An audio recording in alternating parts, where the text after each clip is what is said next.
ശാന്തി. പലരുടെയും പരാതിയാണ് റിലേഷൻഷിപ്പിൻ്റെ ഉള്ളിലുള്ളതായിരിക്കുന്ന വിള്ളലുകൾ. അതിൻ്റെ പ്രശ്നങ്ങളെ ഇല്ലാതാക്കാൻ വേണ്ടി കുറേ വിധികൾ ഞാൻ നിങ്ങൾക്ക് പറഞ്ഞു തന്നിട്ടുണ്ട്. എങ്കിലും ഗ്രാറ്റിറ്റ്യൂഡ് എന്ന വിധിയിലൂടെ എങ്ങനെ നിങ്ങൾക്ക് നിങ്ങളുടെ ബന്ധങ്ങളെ സുഖപ്പെടുത്താനാവും അതിനെക്കുറിച്ചാണ് ഞാൻ നിങ്ങൾക്ക് ഇന്ന് പറഞ്ഞുതരാൻ പോകുന്നത്. പ്രത്യേകിച്ചും ഭാര്യാഭർത്തൃ ബന്ധത്തിൻ്റെ ഉള്ളിലാവട്ടെ, മാതാപിതാക്കളും മക്കളും തമ്മിലുള്ള ബന്ധത്തിലാവട്ടെ, എൻ്റെ അമ്മ വർഷങ്ങളായി എന്നോട് മിണ്ടിയിട്ട് എനിക്ക് അമ്മ ഒന്നും മിണ്ടുന്നത് കേൾക്കാൻ ആഗ്രഹമുണ്ട്, ഞാൻ എന്ത് ചെയ്യണം എന്ന് ചോദിച്ച ഒരു മകനെക്കുറിച്ചൊക്കെ എനിക്കറിയാം.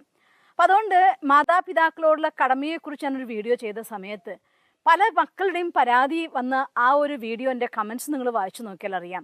അപ്പോൾ ഒരു കാര്യം ഞാൻ മനസ്സിലാക്കുന്നു, ഈ കലിയുഗത്തിലെ ജീവിതത്തിൻ്റെ ഉള്ളിൽ ബന്ധങ്ങൾക്ക് അതിൻ്റെ വില നൽകേണ്ടി വരുന്ന സമയത്ത് മനുഷ്യന്മാർ പലപ്പോഴും അറിയാതെ ഇങ്ങനെയൊക്കെ എനിക്കാവാൻ പറ്റുമോ എന്ന് ചിന്തിക്കുന്നത്.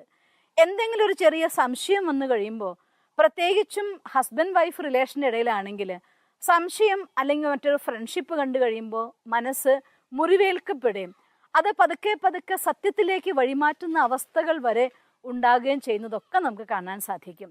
അതുകൊണ്ട് ഇന്നത്തെ ഈ ഒരു വീഡിയോ ഞാൻ മെയിനായിട്ട് ചെയ്യാൻ ആഗ്രഹിക്കുന്നത്, നിങ്ങൾക്ക് ബന്ധങ്ങളിൽ അതേത് ബന്ധമായിക്കോട്ടെ, നല്ല രണ്ട് ഫ്രണ്ട്സ് ആയിക്കോട്ടെ, അല്ലെങ്കിൽ മാതാപിതാക്കളും മക്കളും ആയിക്കോട്ടെ, ഭാര്യയും ഭർത്താവും ആയിക്കോട്ടെ, ഇനി റിലേഷൻ എന്തും ആയിക്കോട്ടെ, ആ ഒരു ബന്ധം നിങ്ങളുടെ ഉള്ളിൽ ഒരു വിള്ളലുണ്ട് എന്ന് കണ്ടു കഴിഞ്ഞാൽ അതിനെ നന്നാക്കാൻ വേണ്ടി എങ്ങനെ ഗ്രാറ്റിറ്റ്യൂഡ് ഉപയോഗിക്കണം അതാണ് നിങ്ങൾക്ക് പറഞ്ഞു തരാൻ വേണ്ടി ആഗ്രഹിക്കുന്നത്.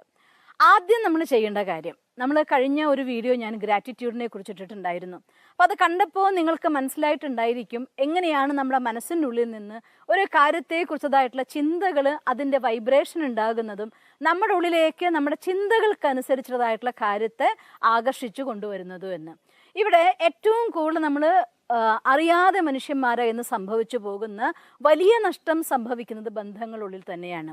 ഒരു ചെറിയ കാര്യത്തിൽ, അത് മകൻ്റെ അടുത്തായിക്കോട്ടെ, മകളുടെ അടുത്തായിക്കോട്ടെ, മാതാപിതാക്കളുടെ അടുത്തായിക്കോട്ടെ, ഭാര്യയുടെ അടുത്തായിക്കോട്ടെ, റിലേഷൻ എന്തും ആയിക്കോട്ടെ, നമ്മുടെ പ്രതീക്ഷകളിൽ നിന്ന് വിരുദ്ധമായിക്കൊണ്ട് എന്തെങ്കിലും ഒരു കാര്യം മറ്റൊരാളിൽ നിന്ന് സംഭവിക്കുന്നു എന്ന് കണ്ടു കഴിയുമ്പോഴത്തേക്കും നമ്മുടെ മനസ്സ് പിന്നെ ആ മുറിവേറ്റ ആ കാര്യത്തിന് ഒരു 100 വട്ടം ഓർമ്മിക്കാൻ തുടങ്ങും.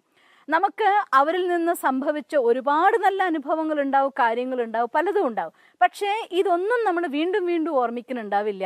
ഇരിക്കുമ്പോൾ ഒറ്റയ്ക്കാവുമ്പോൾ എന്നാലും അവരെന്നോട് ഇങ്ങനെ ചെയ്തില്ലേ, എന്നാലും അവരെന്നോട് ഇങ്ങനെ പറഞ്ഞല്ലോ, ആ ഒരു കാര്യത്തെ ആളെ ഓർമ്മിക്കേണ്ട ഒരവസ്ഥ വരുമ്പോഴത്തേക്കും അതിൻ്റെ മോശമായിട്ടുള്ള പാർട്ട് നമ്മുടെ മനസ്സിൽ ഓർമ്മ വരും. നല്ല ഭാഗങ്ങൾ വളരെ കുറച്ചേ ഓർമ്മ വരാറുള്ളൂ. അതുകൊണ്ട് റിലേഷനെ വീണ്ടും മോശമാക്കുകയും മുറിവേൽപ്പിക്കുകയും ചെയ്യാനേ ഇത് സഹായിക്കുള്ളൂ, അല്ലാതെ നന്നാക്കിയെടുക്കാൻ ഇതൊരിക്കലും സഹായിക്കില്ല. അപ്പം അതുകൊണ്ട് നമ്മൾ ചെയ്യേണ്ട വളരെ മുഖ്യമായിട്ടൊരു കാര്യം എന്താണെന്ന് വെച്ചാൽ, നമുക്ക് ഏതെങ്കിലും ഒരു ബന്ധത്തിൽ ഒരു വിള്ളൽ അഥവാ ഒരു സംശയം, ഒരു അകൽച്ച തോന്നുന്നുവെങ്കിൽ ആ വ്യക്തിയെക്കുറിച്ച് 2 3 അല്ലെങ്കിൽ ചുരുങ്ങിയത് ഒരു 10 കാര്യങ്ങളെങ്കിലും അവരുടെ നന്മകളെ നിങ്ങൾ ലിസ്റ്റ് ചെയ്യാം. അത് പറയുമ്പോൾ ഒരാളെന്നോട് പറഞ്ഞു, എനിക്ക് അവരും നന്മയും കണ്ടെത്താൻ പറ്റുന്നില്ല എന്ന്. ഞാൻ ഒരിക്കലും അംഗീകരിക്കുന്നില്ല ആ കാര്യത്തിന്. ലോകത്ത് ഈ ഭൂമിയിൽ ഒരു നന്മയെങ്കിലും ഇല്ലാത്തൊരു മനുഷ്യനും ഇല്ല. നമ്മളുടെ അടുത്ത് അവർ മോശമായി പെരുമാറുണ്ടായിരിക്കാം, പക്ഷേ അവർക്ക് ഇഷ്ടമുള്ള സ്നേഹമുള്ള ആളുകളോട് അവരോട് അവർ നന്നായി പെരുമാറുന്നുണ്ടായിരിക്കുമല്ലോ. ഞാൻ എൻ്റെ ജീവിതത്തിൽ ഒരു ഗവൺമെൻറ് ഓഫീസർ എന്നോട് ഷെയർ ചെയ്ത് ഞാൻ ഓർമ്മിക്കുകയാണ്. അദ്ദേഹത്തിന് ഓഫീസിൽ എല്ലാവരും കൂടി സത്യസന്ധതയുടെ പേരിൽ ക്രൂശിച്ച സമയത്ത് അദ്ദേഹം മറ്റുള്ളവരെ കുറിച്ച്, തൻ്റെ കൂടെയുള്ള കൊളീഗ്സിനെ കുറിച്ച് പറഞ്ഞ വാക്കുകൾ എനിക്ക് വളരെയധികം ഹൃദയകാരിയായിരുന്നു. അതുകൊണ്ട് നിങ്ങളുമായിട്ട് ഞാനത് പങ്കുവെക്കാൻ ആഗ്രഹിക്കുകയാണ്. അവർ എന്നോട് മോശമായി പെരുമാറുന്നുണ്ട്, പക്ഷേ അവരവരുടെ ഭാര്യമാരുടെ അടുത്ത് നല്ല ഭർത്താക്കന്മാരാണ്, അവരുടെ മാതാപിതാക്കളുടെ അടുത്ത് നല്ല മക്കളാണ്, അവരുടെ മക്കളുടെ അടുത്ത് നല്ല അച്ഛനാണ്. പിന്നെ ഞാൻ അവരെ എങ്ങനെയാണ് മോശം എന്ന കാറ്റഗറി പെടുത്തുന്നത്? അതുകൊണ്ട് അവർക്കൊരു ദോഷവും വരരുതേ എന്ന് തന്നെ ഞാൻ ചിന്തിക്കുന്നത് എന്ന്. അതേ ഒരു പോളിസി നിങ്ങളും അപ്ലൈ ചെയ്യേണ്ടിയിരിക്കുന്നു. ഒരു പക്ഷെ നിങ്ങളോട് ആ സമയത്ത് മോശമായി പെരുമാറുന്നുണ്ടായിരിക്കാം, പക്ഷെ അവർ നല്ല അച്ഛനാണ്, നല്ല അമ്മയായിരിക്കാം, അല്ലെങ്കിൽ അവരുടെ മറ്റെല്ലാ ബന്ധങ്ങളിലും, എല്ലാത്തിലും ഇല്ലെങ്കിലും കുറച്ച് ബന്ധങ്ങളിലെങ്കിലും തീർച്ചയായിട്ടും അവരുടെ നല്ലത് എന്ന ഒരു മുഖം കാണുന്നുണ്ടായിരിക്കും. അതുകൊണ്ട് ആ നല്ലത് എന്ന് കാണുന്നതായിരിക്കുന്ന മുഖത്തിൽ ആ ലിസ്റ്റെങ്കിലും നിങ്ങൾ ചെയ്യുക. കുറച്ചെങ്കിലും എക്സ്പീരിയൻസ് നല്ലത് ആരുമായിട്ടും ഇല്ലാത്തൊരവസ്ഥ നമുക്ക് ഉണ്ടാവില്ലല്ലോ. അവരിൽ നിന്ന് കിട്ടിയ നല്ല അനുഭവങ്ങൾ അതിൽ ആഡ് ചെയ്യുക. അങ്ങനെ ഒരു 5-10 അനുഭവങ്ങൾ നിങ്ങൾ ലിസ്റ്റ് ചെയ്ത് നോക്കുക. ആ ലിസ്റ്റ് ചെയ്ത് നോക്കിയിട്ട് അതിനെയൊക്കെ ഓർത്ത് നോക്കുക. അവരിത്ര നല്ല ആളാണ്, നല്ല വൈഫായിരിക്കാം, നല്ല ഹസ്ബൻഡ് ആയിരിക്കാം, അല്ലെങ്കിൽ അന്ന് അത്ര നന്നായി നിങ്ങളോട് പെരുമാറിയിട്ടുള്ള ആളാണ്. ഇങ്ങനെ പലരും ഈ നല്ല അനുഭവങ്ങളൊക്കെ കൂട്ടി മാല കോർക്കാറുള്ളത് അന്നൊക്കെ ഇങ്ങനെ പെരുമാറിയത് ഇങ്ങനെ എടുക്കാൻ വേണ്ടിയിട്ടായിരിക്കും, ചെയ്യാൻ വേണ്ടിയിട്ടായിരിക്കും. ഈ രീതിയിൽ ഒരാളുമായിട്ട് ഒരു കയ്പ് നിറഞ്ഞ അനുഭവം ഉണ്ടായി കഴിയുമ്പോൾ അതിന് മുന്നേ അവരുമായിട്ടുണ്ടായിട്ടുള്ള എല്ലാ നല്ല അനുഭവങ്ങൾക്കും ഈ ഒരു മാനദണ്ഡത്തിന് വേണ്ടി എന്ന് മാല കോർക്കലാണ് അധികം മനുഷ്യന്മാരും ചെയ്യുക. ആ ഒരു വലിയ മിസ്റ്റേക്ക് ചെയ്യാതെ അവരുടെ നന്മകളെയൊക്കെ നന്മകളായി കൊണ്ടുകൊണ്ട് ലിസ്റ്റ് ചെയ്യുക. എന്നിട്ട് ഇത്രയും നല്ല അനുഭവങ്ങളൊക്കെ എനിക്ക് തന്നിട്ടുണ്ടല്ലോ, താങ്ക്സ്. ഇനി ഒന്നുമല്ല, നിങ്ങളെ നിരന്തരമായി വിമർശിക്കുക മാത്രമേ ചെയ്യുന്നു വിചാരിച്ചോളൂ. എന്തായാലും വിമർശിക്കുന്നത് കൊണ്ട് നിങ്ങൾ കെയർഫുൾ ആയിരിക്കുമല്ലോ. അപ്പോൾ കെയർഫുള്ളായിട്ട് മുന്നോട്ട് പോകാൻ വേണ്ടി, എൻ്റെ ഈ കാര്യം തിരുത്താൻ വേണ്ടി ഒരു ടീച്ചറെ പോലെ പഠിപ്പിക്കാൻ നിങ്ങൾ വന്നിരിക്കുകയാണ്.